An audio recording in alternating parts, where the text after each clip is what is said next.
Live. Hello again, everybody. I'm here with Matt and Zach from Do You Know Ball? That is, they're on YouTube at DYKB underscore POD or pod, DYKB underscore POD. So, guys, how was your week? How was your weekend? It was great. It was great. Good. Enjoyed watching all the All-Star content that came out this weekend. But yeah, a lot of things to talk about today. A lot of pressing things to talk about. Yeah, we're gonna Matt, have how a about fun you? show today. Oh, so I was just saying we're gonna have a fun show today. It was a great Awesome. weekend. All the All-Star things, Awesome. everything. Well, Zach, I'm going to turn it over to you because I know that you've been looking at this Kenny Smith and the 3-point with Sabrina versus Steph. So I'll turn it over to you right away. Yeah, no. The 3-point contest with Steph and Sabrina went really well. I think better than fans really expected because Steph Curry is regarded as probably the best shooter of all time, and Sabrina gave him a run for his money. I mean, she put up a 26 spot to his 29, so it was a 3-point differential. And it was an all-around fun contest for everybody to watch.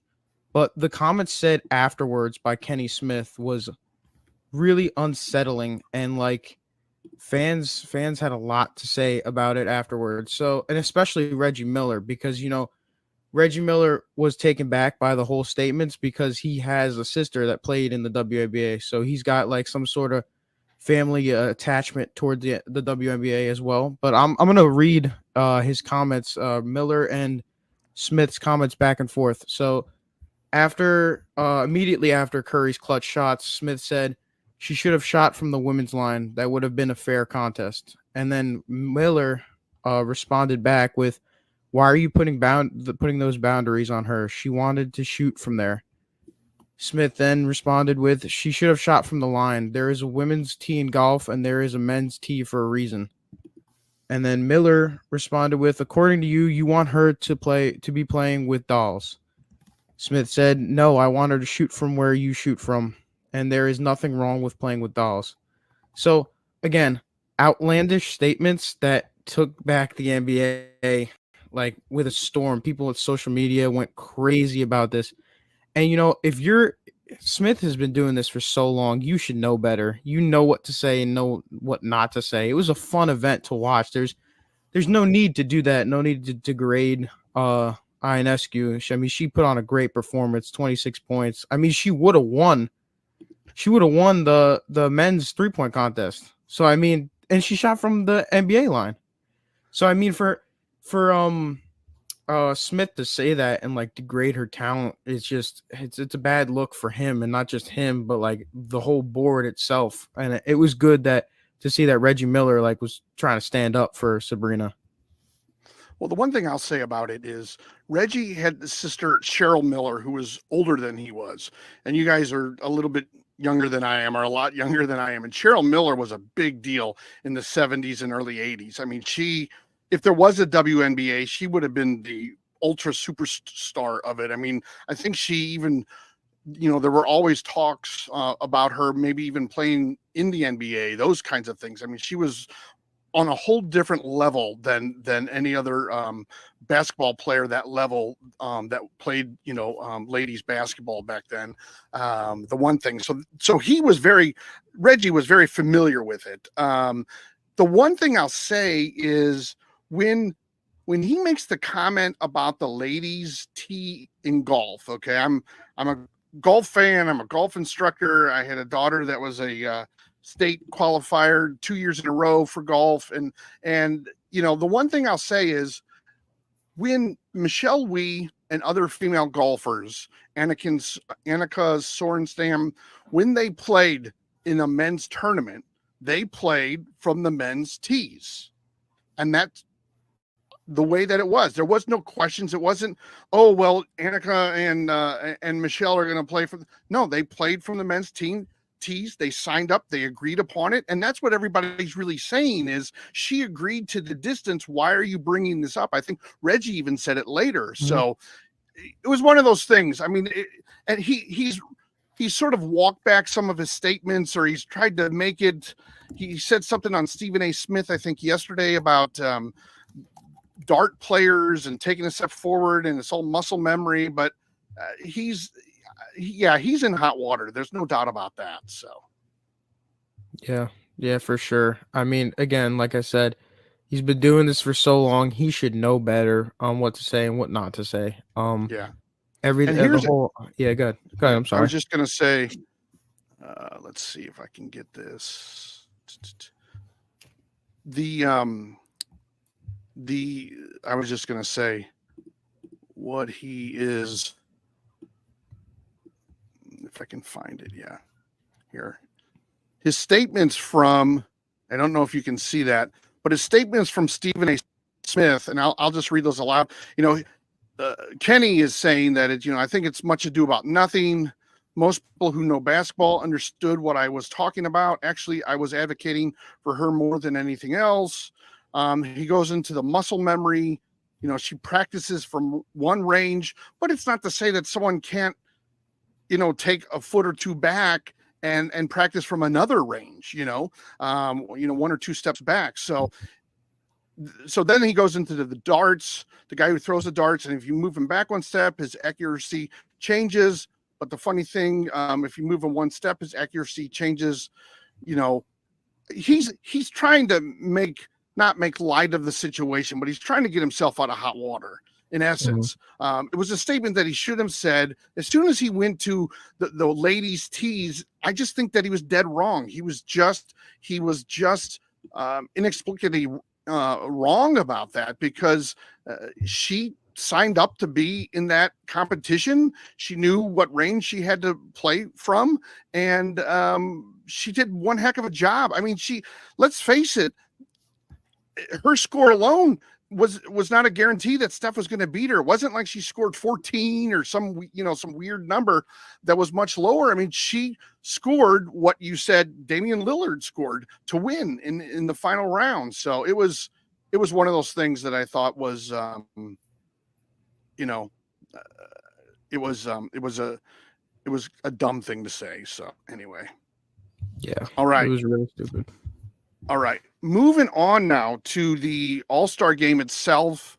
I'll just recap. I know most everybody has seen this. The East won by a baffling 211 points to 186.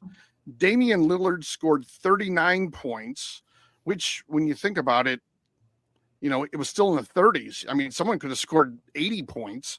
And he won the MVP. Any initial thoughts about the game itself or the score or anything like that before we go into some of the first that All-Star Weekend brought to us? Yeah, I'll say a couple things about the game.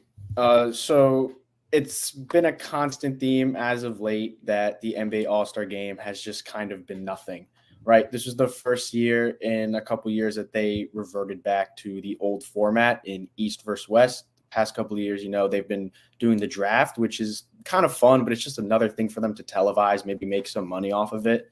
In terms of this year's NBA All-Star game, I don't know if I want to say one of the worst I've seen, but in terms of entertainment, just really wasn't there, right? 200 points. It's crazy. You have Damian Lillard winning MVP. I know that is a little controversial. I know a lot of people think Tyrese Halliburton, and I'm kind of on that train as well. I think Tyrese Halliburton probably should have ran away with the MVP only because, well, one, I mean, they're in Indiana, so it's a little bit of like a little home story type thing. But also his efficiency was so much better than Damian Lillard. It took Dame close to over 20 shot attempts to even put up 30. Halliburton was maybe closer around to like the 15 range.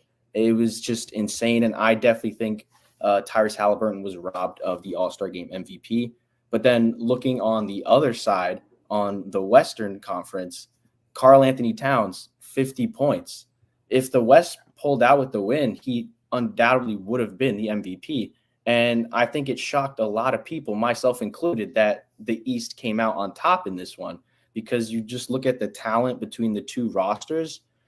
People have been calling this Western Conference team like the greatest all-star team they've ever seen. It's insane that a team with that talent didn't end up winning, but at the end of the day, not many people try in the all-star game. So it's a little disappointing in that aspect, but very shocking in the same way. Yeah, very, very shocking. Tyrese Halliburton, you're right. He put on a show for everybody. I mean, he was taking like step back threes, fall away threes, flashy passes. I mean, he really put on a show for everybody at the game. But I do agree. I mean, like it should be more competitive than it is. I mean, it's just like they're just going back and forth, soaring dunks and stuff. You know what I mean? Like it's not fun to watch when there's not a lot of okay, like we're locked in. We wanna play defense. We wanna play like a regular game or like an NBA final game. Like we want to have a lot of fun. And but yeah, I mean, there's a lot of firsts too with the NBA All-Star game. If you want me to get into that right now. Yeah, go. Yeah, so two things that come off the top of the head.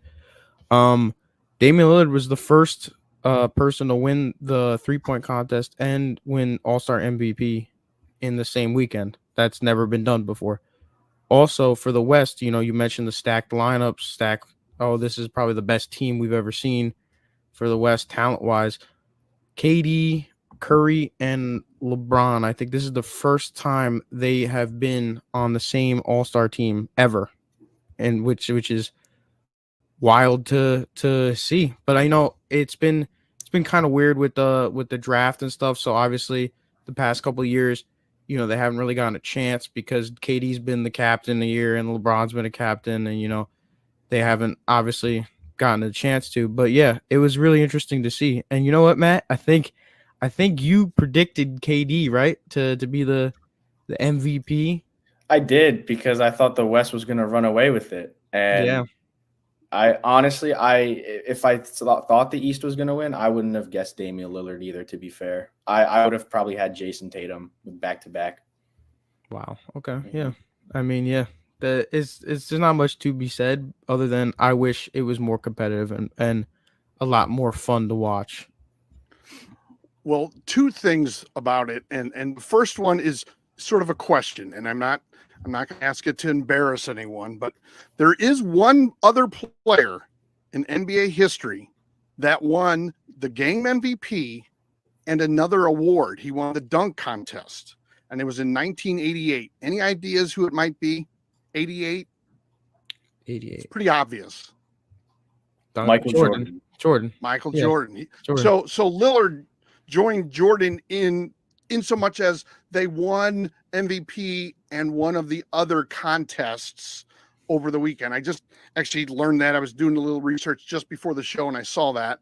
The other thing that, because I watched Kenny Smith on Stephen A. Smith before the show today, the one thing was, actually two things. Kenny Smith, and I don't know where his credibility is with you both now, but the one thing he said, and I think we talked about this in prep yesterday, he really likes the idea of them going to a point goal at the end of a game. So maybe it's, the first, whoever gets to 150 wins the game. It was his example. And then the first team to get 75 points, it's then halftime. And then they start, after halftime, the score remains the same, and it's who can get to 150 in the second half. They win the game, because he said, and I think Matt, you might have said it, or I can't remember, but they did this with after Kobe passed away. Mm-hmm. And if you can kind of explain that and let people know what they did and what we're talking about, why it was so successful. So, yeah. So after the passing of Kobe Bryant, the NBA kind of revamped the All-Star Game format. First, they named it after him. They named the award after him. But basically what they did was at the end of 3 quarters, whatever team was winning, they would simply just add 24 to that highest score. So if the highest team had 100, the target goal would then be 124. And then the first team to reach 124 would end up winning the game. Now, I think that's good because there's no time limit, right? It still gives the other team a chance to come back and show a little bit more fight. And the first time they implemented that, it really came down to literally the last possession where The players were actually playing defense. Fouls were being called. There were free throws, everything. So that rule brought a lot of intensity back to the All-Star game. And, this is the first year out of recent years that they removed it. And maybe it's no coincidence that a team went on to score 200 points because of it. Yeah. And the other thing when I was watching the Stephen A. Smith interview with Kenny Smith is Stephen A. Smith announced his big idea for the next dunk contest. And he basically said it would be, he's like, forget the NBA players. This is him speaking now. He's like, LeBron has never been in it. The superstars don't want to be in the dunk contest. Maybe it's because they're afraid of what, people will say if they miss 2 dunks in a row or whatever the case is. He's like, essentially what he laid out was sort of an American Idol where there's a call for the greatest dunkers across the country, sort of the amateurs or, the people who aren't in the NBA, maybe G leaguers and just common people who know how to dunk really well, and have 5 or 10 of them come to the NBA All-Star weekend and then have a competition with those people. He even went so much as to say, like, you could pick, say you have 10 dunkers, you could have 10 superstars, pick the people that they would endorse, like pick one of the contestants, if you will. Like LeBron picks this guy and he's like, he's going to win it. And then, there's some back and forth with that. He mentors him or something like that. I know they do that in a lot of reality shows too. But then what it would be is whoever came in first, his big idea was they'd win $1 million. Second place would win 500 and third place would be $100,000. So it's real money. I mean, it's real money for the winners. Probably they would be amateurs. Maybe they're in the G League. Any thoughts on that? On how you see that? Or, coming out? Yeah, G Leaguers, it's definitely a good chance for them to show off some of the talent they got down there. I know Mac McClung, he's been struggling to get to the NBA. And the past 2 years he's won the dunk contest. A lot of people think he doesn't have enough talent to get to the NBA, but I feel like he should be given more of a chance. I feel recent years he's only gotten like 10-day contracts, like especially with the Sixers. I think last season or a season or two ago, he only got 10-day contracts. So he hasn't really been given a chance to prove himself. So yeah, I do think that it's a good idea to let the G Leaguers display their talent and try to make their way into the NBA for longer than a 10-day contract. Well, he's even saying though, Stephen A. Smith's point was that they would even be it could be someone who doesn't even play professional basketball, someone who, might just really be good at dunking. Like there's, and you've probably seen this at different events where halftime they bring out people who do all these kinds of dunks and, have all these trampolines and things like that. Someone like that could even be eligible for it. I mean, the idea is, I think it may attract an audience to watch it if you can. Maybe if you can have an event or two before it to show what they can do, but otherwise it's going to be a bunch of no names. And how are you going to sell those names?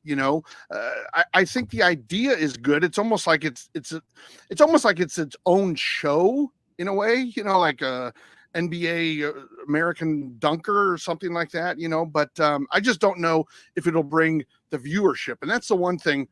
Before I want to jump in real quick. I know we're sort of choppy today. I'm all over the place with this stuff, but I just want to bring up the viewership in the last few All-Star games. Okay, so hopefully you can see the screen. Let me just double check this. Oh, something just popped up, of course. Okay. And I think you should be able to see that fairly well, right? Okay. I can make it bigger. Yeah. Hold on. Or can I make it bigger? Hold on.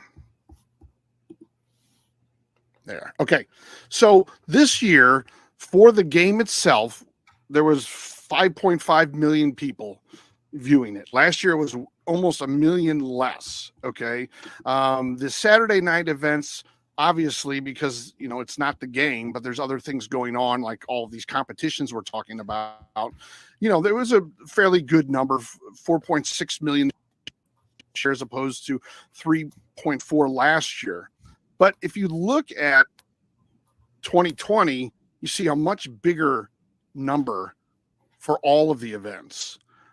So what you guys are saying, I think, is right on the mark as far as the All-Star game isn't much to watch. You made that point earlier. One of you guys said that earlier, and I completely agree with that. The Saturday night events, because LeBron and Durant and folks like that don't participate in some of these bigger events like the slam dunk,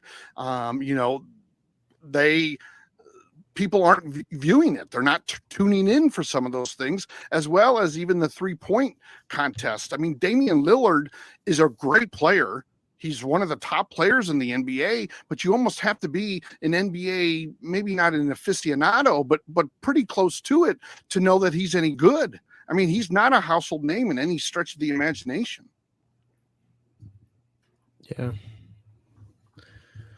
Wow. I mean, just looking at these numbers for the viewers, I mean, there's a big difference from 2020 to now. And again, a lot of it has to do with the amount of style and competition that goes into All-Star Weekend.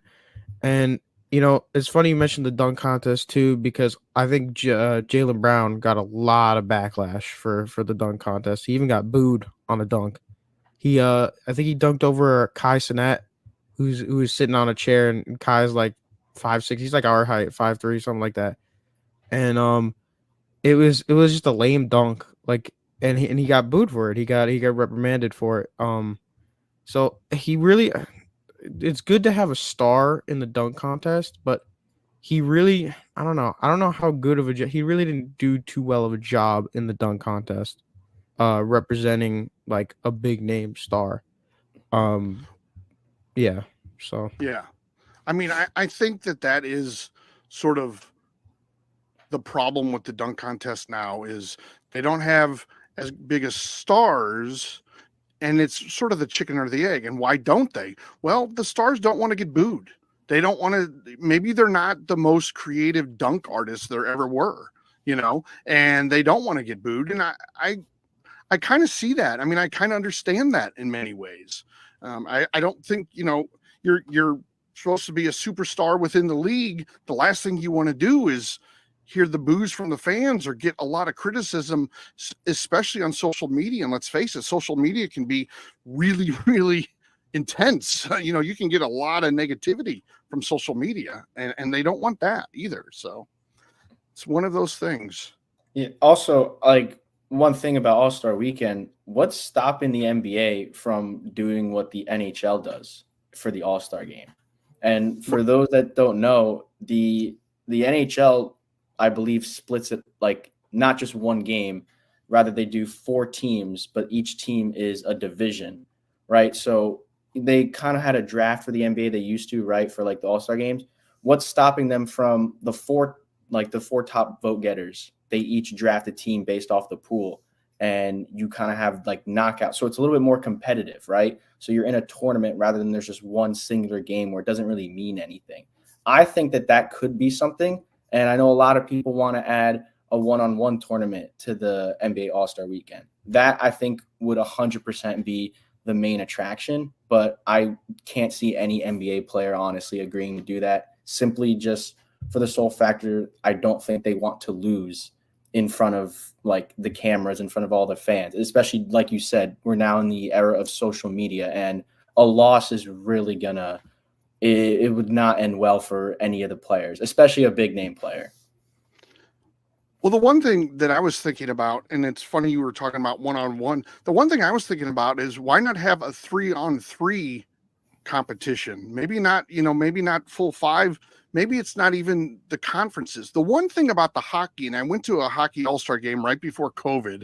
I live in St. Louis, and actually, ironically, it's the shirt I have on. But I went to that NHL all-star game, and the one thing I'll say is what's kind of the bummer about it is if like we were there, and at the time they'd won the Stanley Cup, the Blues had, and it was very exciting for me and my son. But we only saw Jordan Binnington and whoever else the other Blues player was. It wasn't Tarasenko, but whoever else it was, for like one game because that team lost. I understand what you're saying. I'm saying, why not make it 3-on-3 where there's maybe multiple games going on, at once, where you can see that, you can see different players, and you make it cross court, rather than the full length. You make it like you would a regular 3-on-3 tournament, like they used to have, or I think they still do outside. Something like that, I think, could be really popular. Maybe you have 5 people on each team, and you work it out that way. And it is good to have draft picks. They did that in the NFL, and I think that made it a little bit more exciting. And what was it? Peyton Manning and somebody else, I think, pick the teams or something like that. So I think that stuff can work. I think it's a real, the fans will be energized by that. It's a little bit different. It's a cross pollination of the conferences, although nobody cares about that anymore with all the free agency. But a 3-on-3, if your team loses, it's not like a 1-on-1 where, oh my God, I got bashed. But, Damian Lillard beat, the LeBron James. It's like, uh-oh, that's what happened there, But I think that could have something to do with it. I think, make the weekend better. But I think overall, the All-Star games, they really need to change it up no matter what it is, because that one game it's not entertaining enough anymore. And man, I do agree with the idea of some sort of a tournament, even if it's like a round robin and there's 3 teams or something like that, where it's a tournament and they play I like the idea of teams playing multiple times. So maybe that round robin, maybe there's 3 teams or some odd number where each team has to play twice, and let's face it. And here I am on my soapbox again, but let's face it, growing up as a basketball player, not that I was, I'm not saying I was, I'm saying these guys were, they played multiple games often. They had tournaments where they played in the morning, they played in the afternoon, they probably played at night, but at least they had 2 games. So they're used to those kinds of things. It doesn't have to be, the regular 12-minute quarters or anything like that. It could be much shorter. It could be 2 10-minute, halves or whatever the case is. But I do think a tournament would make it more exciting. I also like the idea of it maybe being a smaller group. Like I said, a 3-on-3, you can just see the differences there, and it would be a little bit more strategic from that vantage point, because you might have one team that has 2 guys that are 7 foot and the other team doesn't have anyone. So there are no matchups. So you got to be very strategic in your coaching as well and putting those teams together. Yeah, you do. Yeah, more competitive, everything like that. I like everything. I like the idea of multiple games. It's gonna be very good because, also I do want to mention another first. It was, again, like we said, how high the contest, All-Star contest, was scored, like the game. It was the first time ever, I think, that the East scored 200 points, or first time ever. Something like that. It's like 200 points, but I like the idea of multiple games. I think that'll add a little bit more viewership than they've been getting, especially on the All-Star game. And it'll be a lot more fun for fans to enjoy and see, oh my God, my favorite players are on this team. I'm going to root for this team to win. And if they lose, we're going to be locked in. We're going to be focused on it the whole time, rather than, okay, we're watching this game and nobody's playing defense and it's just dunk after dunk, and it's like that's not that interesting. It's boring, and then shut off the game in total. Mm-hmm. Yeah. Well, the one thing, and I haven't looked it up, but I was just thinking as you were talking, Zach, it would be interesting to see how many viewers watch the various sports all-star games. And maybe I should be giving a wink and a nod to Matt, because he's like the guy that looks everything up. But it would be interesting, because I know probably the Pro Bowl doesn't really get many people, but Yeah. Is the NBA or is baseball maybe the top all-star game? What's interesting to me is the juxtaposition of the Super Bowl that had, what did we say last week, 123 million viewers, and this one was lucky to have 5 million viewers. I mean, we're talking about almost 120 more people watching the Super Bowl. Now I know that it's in apples to oranges, comparison. However, 120 million difference is huge. And how do you make any of that up is probably what a lot of these leagues have to be asking. So, Matt, did you find anything? I found one from like 10 years ago. Okay. I'm looking for like current day, unless you want me to read the one from 10 years ago. Well, just tell us what 10 years ago. I'm just trying to get a ballpark as to what it looked like. Okay. I got to open the tab up again. Oh, sorry. No, it's okay. I saw it and I closed it. Here we go. Okay. So actually 13 years ago. Correction. Oh, even more. Okay. Well. So from 2011, right? Okay. Yes. 2011, the highest viewed, so at the 4 major sports, the Pro Bowl actually had the highest viewership. Wow. And then it went to the MLB All-Star Game, then the NBA All-Star Game, and then NHL All-Star Game is very, very under all of them. Did they have the numbers by those? Give us a ballpark in the numbers. Yes. NFL in 2011, 13,000. Wait, is that right? It's probably 13 million. They put it as 1,000, but it's probably million. 13 million. 13 million. Yeah. And then what about MLB and the rest? MLB's roughly 11 million then. Okay. And NBA 9 million. And then NHL 1.5 million. Ooh, wow. Lord. That's a big drop off. That's a big drop off. Mm-hmm. Wow.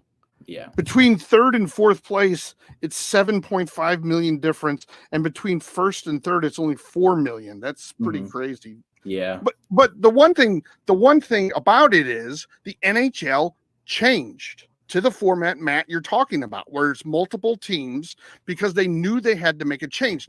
Now it would be interesting to see what those numbers are now, but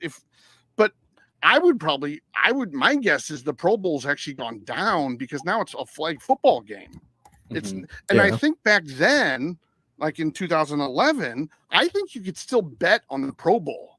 Like it was you could still bet on it. Now I'm assuming you could bet on the flag football game, but probably people aren't as interested in that as they were the old Pro Bowl in, Hawaii, when, teams kind of tried, although those scores sometimes got out of hand as well. All of a sudden, one team would score like 7 touchdowns in a quarter and win the game. And you're like, whoa, what is anybody playing defense on this thing? So, but yeah, that's pretty. And you had 9 million watching the NBA game. So now that's like 5. So if it trends that way, you're looking at like Pro Bowl 9 million, MLB 7 million, the MLB 5 million. So you're looking at a big difference there as well. But yeah. All right. So last night there was, let me just gear this up. Last night there was one heck of an event at a basketball game between the University of Incarnate Word and Texas A&M Commerce. And let me get it up on the screen here. Oh, actually, I think I can take it right there. I'm hoping. Yeah, it was a brutal brawl between the two teams. Yeah. Not anything you would want to see in a sporting event. Well, let me see here. I'm trying to pull it up. Also, my computer is totally lagging, of course. Season series against Incarnate Word. They move. Okay, now watch this. To 4-10, and you'll see play. Immediately the camera moves to the right, and that's when they should have stayed to the left. Watch the people running. And with in. Oh no, this is not good. It's an entire really melee. not good. We've got punches being thrown. This is And you guys were saying beforehand that it was just a comment, right, that started all this? Yeah, what it seems to be is that someone on, I believe, Texas A&M said something to the other team, Commerce or Incarnate Ward, my bad, and it sparked something, and they just went at it. I don't really, because the camera pans to the right, but it should have stayed left where we could have seen more of the action. But yeah, something was said when they were shaking hands, and it started a brawl. Let's watch this a little bit more, and then I'll pause it again. This is really bad. Oh my goodness. Ooh, full team fight. Coaches in the middle of it. Wouldn't be surprised. Yeah, see, the coach goes down there. Coach is getting tackled. This is not what you want to see after That close of it a has game. been a great game. We've got I don't even know how the commentary going. is keeping their composure right now. I mean, all hell is breaking loose.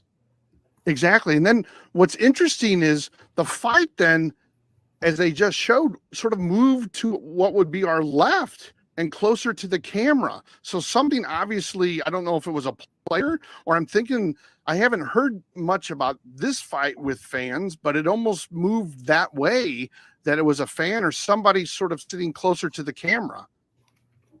Let me see. Going on right now. We still have And then guys it goes running back. after people. That's crazy. Oh my Someone goodness. in the crowd was hurt and hit. See, that's what I mentioned before. Someone in the crowd got injured too with this. It looks like Yeah. a young girl. Young young girl. girl. We got a manager Wow. that has blood on his face, and we still got guys that need to get to the locker room. Everyone's still rallying here. Well, what's interesting to me about this is it looked like there were security guards or police officers, somebody with a badge, more than one on the court, but nobody can bring any order to any of this. And that to me, I realize that on a basketball, in a basketball game, it's easier to get to the floor. It's easier to move down seats, all of that, but there's no order here. All of a sudden, it starts and nobody gets. It's almost like by the time the coaches really got involved and then they were tackled, it was too late. It was too late for all of them. We'll just close this out then. It seems to be a little Anderson. Little under we control need to here, get so. we need to get this settled. Yeah, but the camera isn't moving. We Is finally anything have going to gotten the some right? I don't people know. To the So, locker room, so They're still Okay. still Such trying a to get great them to game. go in the locker room. just But ended and we can't see anything. Okay. yeah. And then I wanted to show, let me just turn this one off and then show one more. This happened last week. It was between Arkansas State and Southern Mississippi. It's a longer clip, but this one, there were definitely fans involved in the fight. So, whenever any of this stuff happens, I just think of the what is it? The Malice at the Palace, Yeah. So what happened in Detroit like 20 years ago. So here we are again. It looks like 5 players and 3 fans were ejected, and it looks like this was during the game. Mark. It starts from this shot. Tom Davis I mean, and a melee. They're going just on over the a bench. over at Southern Miss. This could get ugly. Now It's just like This one could move be and then really all hell bad as breaks Davis loose. was yeah, and you tied don't up see with this a Emma lot in Emevere. college Emevere, as it is, but to have shoved one her, last week, and punches to have were one thrown as well. last night is Southern pretty Miss crazy. assistant Now, coach Jessica again, I know Barber that I involved don't know in how some this is action. playing it where you're looking, She but was on the it's court real kind of as well. choppy. You My saw computer's Dominic running a little Davis slow, but and people from the Emevere stands are moving down to got get tied closer to up. the fight. And that's what's tied up really there wrong about all of initially. this And Yeah. then is the just fans that want to be part of it. melee. I hate to call it anything else, but you see And it's, just, you know, Yeah, you there guys should be- probably getting yeah, involved, go ahead. kinda They should hard be not they should be more not to interested in the involved. game rather than there's a Now, I fight think going we on. Let's actually go have, see what's some other actually people going on between the two on the teams. floor as well. You Yeah. never want to see but, that in trying a college game, let alone Right. you know any other game really in high school or even Yeah. the higher levels. But yeah, want to be more interested in like a fight that happens rather than the game that's a bad look on a Yeah. fan perspective. Yeah, and you don't see this a lot in women's basketball, like college basketball. Now you don't see that a lot in men's college basketball, but you definitely don't hear about this a lot in women's basketball. And it's sort of that old adage. It looks like the team in white. I'm assuming that would be Arkansas State. Yeah, red and white was basically on the bench, like, you know, by mistake, of course, with Southern Mississippi. And, you know, you guys have watched enough hockey games. You don't want to go to the opposing team's bench, you know, and start anything or check anyone or get in trouble on anything. I mean, you're gonna get some punches thrown. Let's see her. Now this one, I'll say, as of right now, has not been getting out of hand the way the other one did. And I think part of that is that was the end of a game. That was handshakes. Probably a lot of the people, well, you know, a lot of the security people weren't even ready for that kind of thing at that point in the other game that we showed. So hold on, let me just get back to the action here. Get everything resolved over there by the Southern Miss bench. Yeah, I think a fan maybe even came down. Jessica Barber, assistant coach, is still being attended to on the Southern Miss bench. Brokayla Gray actually left the court with Southern Miss athletic personnel. Yeah, it seems like the coach might have hurt her ankle like really bad. Matt So, like, Gardner. lost a shoe. Yeah. Our officials have their work cut out for them right now. They got tied up once again as we take a look at what transpired between the Lady Eagles and the Red Wolves. Again, Dom Davis tied up with Mez. Oh, there it is. See right there. Yeah, she pushed the Arkansas player, and then she then she was right on their bench. Yeah. Once again, and then the other player took it the wrong way, I guess. Underneath a And then well, the push probably. Yeah, the push probably. It's hard to push someone and not take it the wrong way, you know. Yeah. Have been But escorted out. wow. Again, Brokayla Gray was on the court.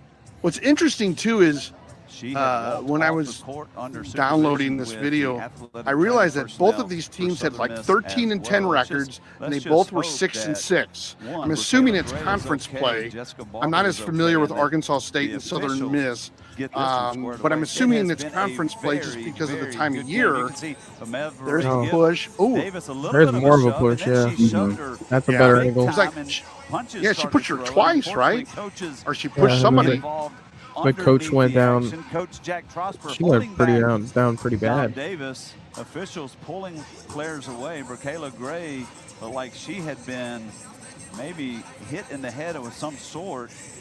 She actually had left the game on her own to go to the locker room just to get things checked out. Well, then, you know, Like I the said, refs I then, don't know how you deem ejected. who was Okay. involved in a scuffle and then who was just there involved in being in that part of the Coliseum at the moment, because they literally fell into the Southern Miss bench would normally have done. Here we're going to take one more look. There's a tie-up between Dom, a little bit of a shove, now a big shove. Dom Davis gets down. There you see a swing. Yeah, Again, my video's a little now jerky on that one. I it's just apologize. nothing but bodies everywhere. Smart play by the three. I mean, this is one of those times that the referees really earn whatever they get paid, because they got to sort this all out, and there's no easy way, you know. And I don't know what the rules are, you know, because in hockey, you know, it's if you come off the bench and you do all this other kind of stuff, or you're the second one in, you know, you get ejected or you know, major. But here, they're not used to this kind of stuff. I mean, this doesn't happen now. The one thing interesting to me is, and maybe you guys wouldn't care at all, but this one was contained, and I think it was because it was in game. and the other one was just a melee. I mean, it was just from one side of the court to the other. And I got to think it's because it was the end of the game. The game was not going on anymore. So it's a real tough one to take a look at. So anyway, yeah, they both are. They both really are. Yeah. All right. Well, I think we got a little bit of time, but I know that there's some hard stops for some of us and all that kind of good stuff. Well, actually, I don't have a hard stop anymore. So, but I know Zach does. So, I'd like to get into some spring training. Do we want to just tease the show this weekend and talk about that, or do we want to go into anything right now and try to squeeze it out for 10 minutes or so? No, we could definitely talk about it. Okay, go ahead. I really want to get into the comments of Anthony Rendon. I mean, it's just a terrible things to say about he viewed the game of baseball as mainly just a job, as something, as a means that just to make money and provide for his family and stuff like that. But I believe, Matt, if you want to read the full quote, I have something that I would like to share too, but the quote needs to be read first. But, I can read it right now. You want me to? Yeah, go ahead. Hold on. Let me see if I can get this up on screen real quick.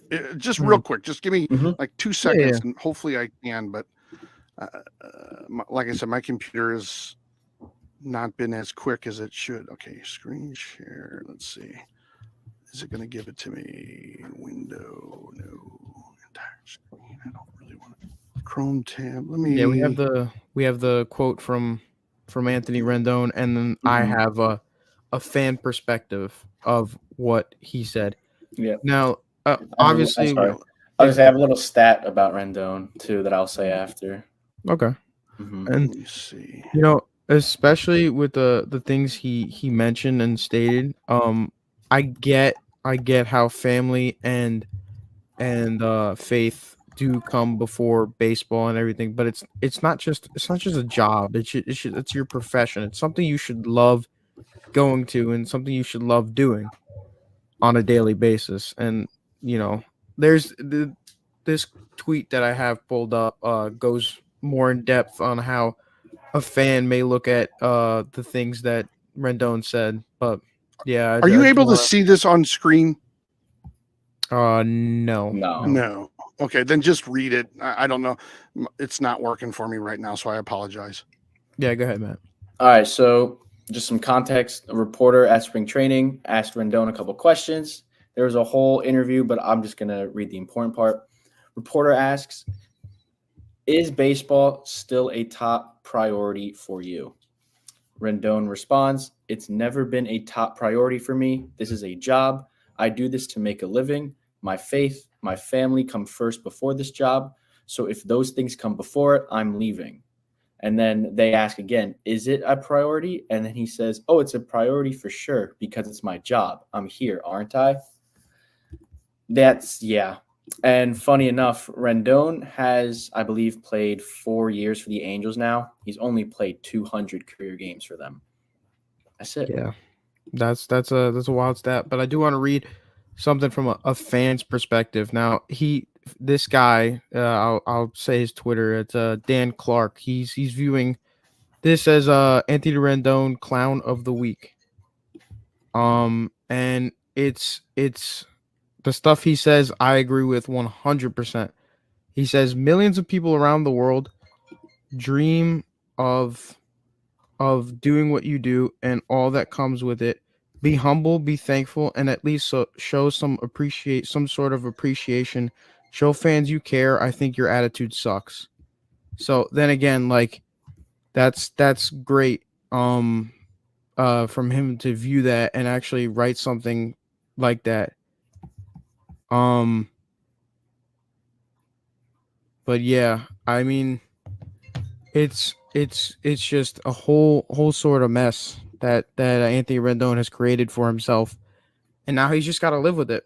He's just got to live with everything that's going on. And yeah, that's really the tip of the iceberg when it comes to that stuff. Yeah, that kind of statement by him, that those kinds of quotes and things like that's usually one of those things that they say, and then within a few months they're traded.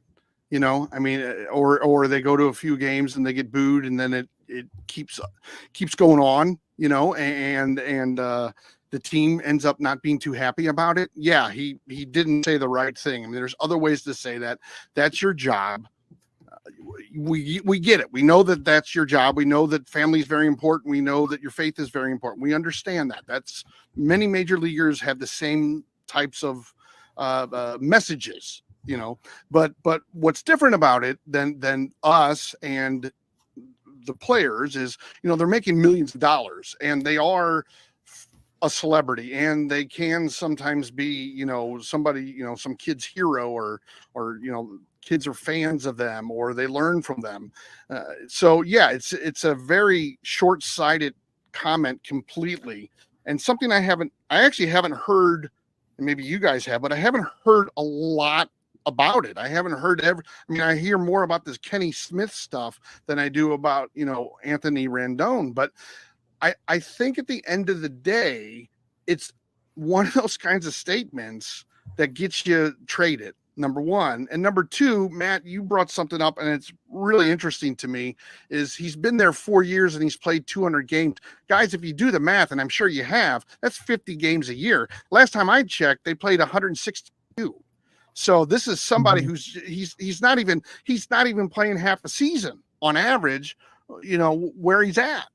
And he's just taking the money, and people are going to say, are you really injured? Or you're not really injured? It's going to bring up all of those questions if this story has more and more legs. And as you get into spring training, it's going to, as we see more of the stories about pitchers and catchers and teams getting together, you're going to see more about that. Yeah. Matt, you got anything to add about the Rendon? Well, yeah. So like you said, like, those type of comments are what get people cut or traded. But unfortunately for the Angels, he's making a ridiculous amount of money. I don't know exactly how much off the top of my head, but no team is gonna want to take him on, especially with what he's making, his comments. So it's a little unfortunate for the Angels. But he had a great postseason with the Nationals. He got his paycheck, and now he's just getting paid, and he doesn't necessarily want to do his job. And I think once his contract's up, I think he's probably done. Well, this kind of leads into, and we'll probably get into more of it on our show on Friday, but this kind of leads into Trout's statements and how he wants these declining trades, and he wants to win something in Anaheim and get a ring with the Angels, and that's all just not going to happen when you have excuse the word, but like cancers like that on your team. And it's you're not going to win if not everybody on the team is 100% invested in what they're doing.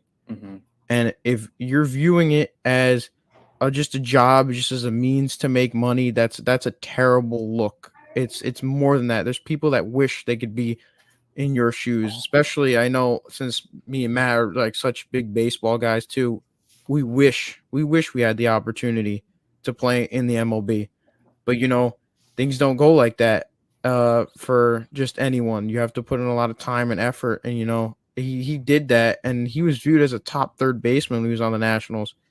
So that's why when he went to the Angels, everybody viewed it as a great thing for the Angels, but he's been nothing but just a disappointment for the Angels the past couple of years. Yeah, you get to play in Los Angeles making millions of dollars, and you're complaining about your job. It's, like Zach said, for example, I died to be in that position. It's, he's very fortunate to be doing what he's doing, and so many people in the minors trying to work to get to where he was at or where he's at currently. It's just, unfortunately, there are a lot of more people in the league that also have the same viewpoint as Rendon. They view it as just a job, just to make money. They're not necessarily as passionate about it.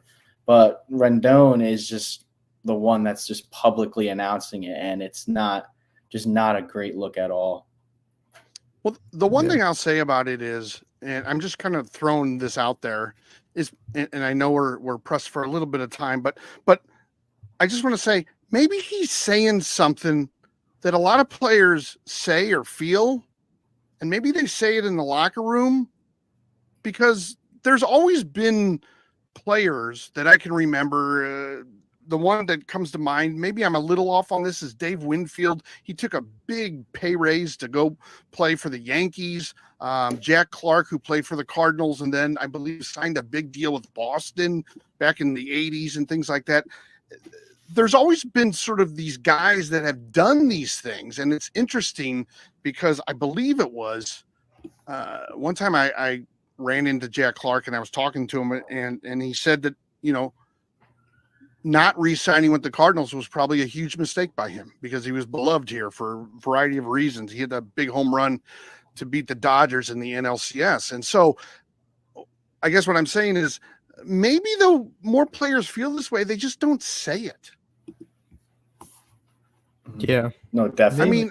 I mean, we hope as baseball fans, we all hope that they don't, but maybe that's just something that they say, and it's not necessarily new messaging from him. It's messaging that he says, but he just made the mistake of doing it in a public forum. Yeah. It's something that maybe should be, if he's not happy or anything, maybe should be taken up with the owner of the Angels and stuff like that. There's better ways to handle an unhappy situation rather than to go on social media and because anybody on social media has opinion on everything. There's always an opinion point from the fans' perspective. And so especially Angels fans, when you see this, you're obviously going to get upset. Mm-hmm. Well, and Angels with Artie Moreno still running the team, right? He's still running he's not known for his management of a team. I mean, he's laid out a lot of money for nothing. I mean, Pujols he had a couple good seasons. The outfielder, I forget his name, who played for Cincinnati for a while, he had some drug issues. He signed him right around the same time as Pujols. He signed a bunch of pitchers. He's never been able to make that team work. He's never been able. I mean, I think they've made the playoffs maybe once or twice in the last 10 years. And he's spent a lot of money, but he hasn't put it all together. And it looks like that's to stay out there, unless Mike Trout really goes in and maybe makes a pay cut or something like that, which I wouldn't if I were him. So, yeah, but right. The thing with Trout though, too, sorry, I just wanted to add that the thing with Trout too is he's struggled to stay healthy for a numerous amount of seasons now too. So that doesn't really help, especially when you did have arguably the best player in baseball and the two best players in baseball, Ohtani and Trout. Like that duo never really got to solidify itself because it's either Trout was hurt for a while or Ohtani went on the shelf for a little bit, and they were never really playing so much of baseball together. So Artie Moreno is having a tough time getting a good roster together to make a big playoff push. You know what I mean? So, yeah. All right. No, I would agree. Anything else, Matt, Zach, before I give your YouTube address out again? No, that's all right. I think we're all good. Everybody follow them. They are on YouTube at DYKB. Do you know ball? DYKB _ pod, POD. So it's DYKB _ pod. And you can check them out there. They have a show every week. And they've actually, for some reason, they invited me on their show that's coming up this week. And I'm all excited about it. So I'm going to read up on all my Major League Baseball and make sure I can talk the talk with them. But I'm very excited for that. When is the show? When will it be on YouTube? Most likely Friday afternoon. That's when we usually plan to get everything out and published. And Perfect. Yeah, it should be really fun considering spring training starts on Saturday. Mm-hmm. Yeah, very exciting. Some pitchers are already, at their, I say down there because the Cardinals go to Florida, but it could be, out west in Arizona. So anyway, all right. Well, thanks guys again. I really appreciate it and enjoyed it again. So until next time, we'll talk to everybody soon. Thank you guys.